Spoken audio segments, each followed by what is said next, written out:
আসসালামু আলাইকুম রহমতুল্লাহি ওয়া বারাকাতুহু। বন্ধুগণ, আজকে আমরা এই ভিডিওতে জানব জান্নাত ও জাহান্নাম সম্পর্কে। আহলে সুন্নাহ আল জামাতের আকীদা এই যে মহান সৃষ্টিকর্তা জান্নাত জাহান্নাম আগে সৃষ্টি করেছেন, অতঃপর তার বাসিন্দা সৃষ্টি করেছেন, অর্থাৎ জান্নাত জাহান্নাম বর্তমানে প্রস্তুত রয়েছে। মহান আল্লাহ জান্নাত সম্বন্ধে বলেছেন, وسارعوا إلى مغفرة من ربكم وجنات عرضها السماوات والأرض أعدت للمتقين।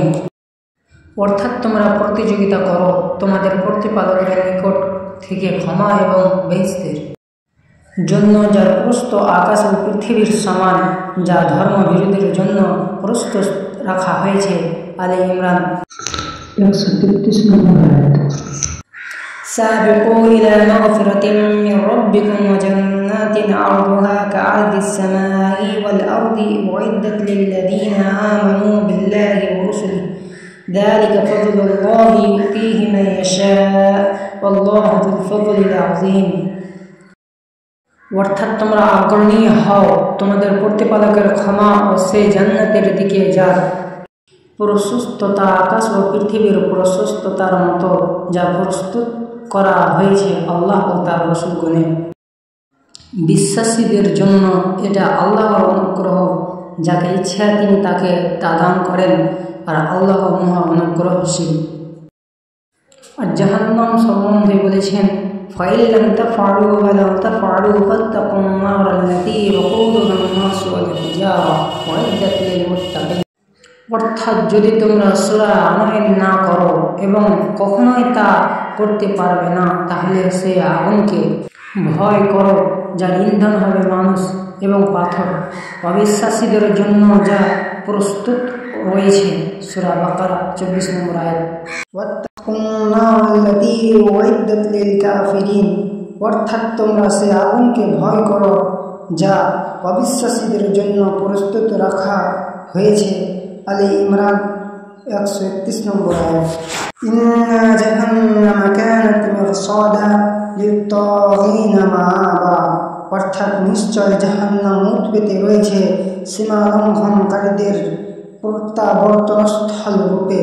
সূরা নাবা 21-22 নম্বর আয়াত। মুহাম্মদ সাল্লাল্লাহু আলাইহি ওয়াসাল্লাম মিরাজের রাতে জান্নাত দর্শন করেছেন। মহান আল্লাহ বলেছেন, وَلَقَدْ رَآهُ نَزْلَةً أُخْرَى عِندَ سِدْرَةِ الْمُنتَهَى عِندَهَا جَنَّاتُ الْمَأْوَى إِذْ يَغْشَى السِّدْرَةَ مَا يَغْشَى مَا زَاغَ الْبَصَرُ وَمَا طَغَى لَقَدْ رَأَىٰ مِنْ آيَاتِ رَبِّهِ الْكُبْرَى। অর্থাৎ নিশ্চয় সে তাকে আরেকবার দেখেছিল সিদরাতুল মুনতাহার নিকট, যার নিকট অবস্থিত জান্নাতুল মাওয়া বাসোদ্যান।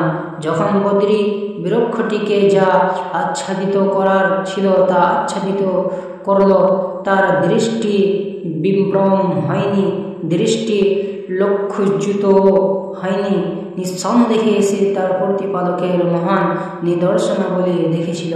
সূরাতুন নাজম 13-18 নম্বর আয়াত। বরং মহানবী সাল্লাল্লাহু আলাইহি ওয়াসাল্লাম এই রাত্রে জান্নাতে প্রবেশ করেছেন। বুখারী ও মুসলিম।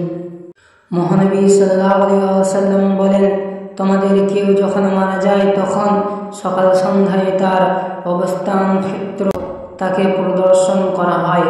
জান্নাতি হলে জান্নাতের এবং জাহান্নামী হলে জাহান্নামের।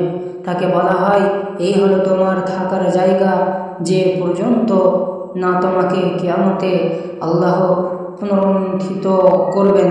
বুখারী মুসলিম। কবরের হিসাব ও প্রশ্ন সংক্রান্ত দীর্ঘ হাদিসে বর্ণিত হয়েছে।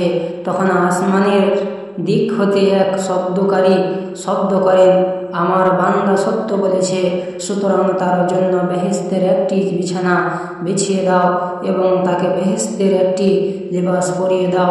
এছাড়া তার জন্য বেহেশতের দিকে একটি দরজা খুলে দাও। তখন তার প্রতি বেহেশতের সুখ শান্তি, বেহেশতের খুশবু আসতে থাকে এবং তার জন্য তার কবর দৃষ্টিসীমা বরাবর প্রশস্ত করে দেওয়া হয়। আহমদ, আবু দাউদ। একদা সূর্যগ্রহণের নামাজ পড়তে পড়তে মহানবী জান্নাত দর্শন করে অগ্রসর হয়েছিলেন এবং জাহান্নাম দর্শন করে পিছুপা হটেছিলেন। মুসলিম। তিনি বলেছেন, আমি জান্নাতের দুয়ারে দাঁড়ালাম, অতঃপর দেখলাম যারা জান্নাতে প্রবেশ করেছে তাদের অধিকাংশ গরিব মিসকিন মানুষ, আর ধনবানদেরকে তখনও হিসাবের জন্য আটকে রাখা হয়েছে।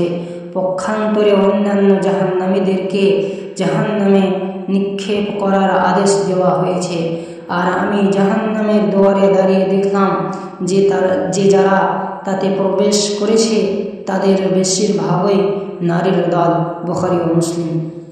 রাসূলুল্লাহ সাল্লাল্লাহু আলাইহি ওয়াসাল্লাম এর কাছে সাহাবীদের কোনো কথা পৌঁছল, অতঃপর তিনি ভাষণ দিয়ে বললেন, আমার নিকট জান্নাত ও জাহান্নাম পেশ করা হলো, ফলে আমি আজকের মতো ভালো ও মন্দ একত্রে কোনো দিনই দেখিনি।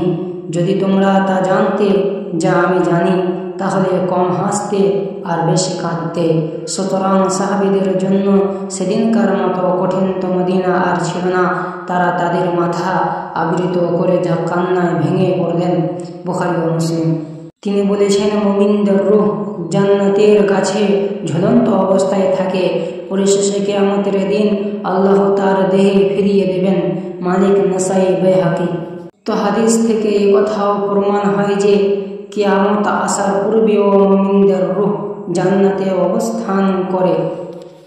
মহানবী সাল্লাল্লাহু আলাইহি ওয়াসাল্লাম বলেছেন, আল্লাহ যখন জান্নাত জাহান্নাম সৃষ্টি করলেন তখন জিবরাইলকে জান্নাতের দিকে পাঠিয়ে বললেন, যাও জান্নাত এবং তার অধিবাসীদের জন্য প্রস্তুতকৃত সামগ্রী দর্শন করো।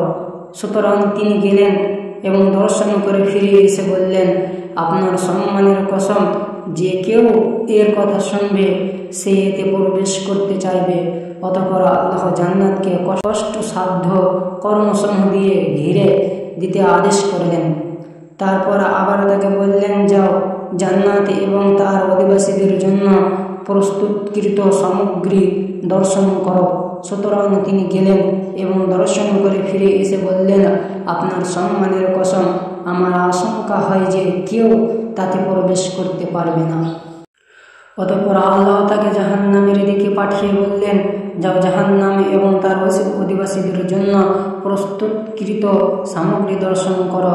সুতরাং তিনি গেলেন এবং দেখলেন তারা আগুনের এক অংশ অপর অংশের উপর চেপে রয়েছে। অতঃপর তিনি ফিরে এসে বললেন, আপনার সম্মানের কসম, যে কেউ এর কথা শুনবে সে এতে প্রবেশ করতে চাইবে না। অতঃপর জাহান্নামকে মনোলোভা জিনিসসমূহ দিয়ে ঘিরে দিতে আদেশ করলেন এবং পুনরায় তাকে বললেন, যাও জাহান্নাম এবং তার অধিবাসীদের জন্য প্রস্তুতকৃত সামগ্রী দর্শন করো। সুতরাং তিনি গেলেন এবং দর্শন করে ফিরে এসে বললেন, আপনার সম্মানের কসম, আমার আশঙ্কা হয় যে কেউ পরিত্রাণ পাবে না, সবাই তাতে প্রবেশ করবে। আবু দাউদ, তিরমিজি, নাসাই, তারগিব। হাদিস গ্রন্থগুলিতে এই শ্রেণীর আরও হাদিস রয়েছে যাতে প্রমাণ হয় যে জান্নাত জাহান্নাম সৃষ্টি করে প্রস্তুত রাখা হয়েছে।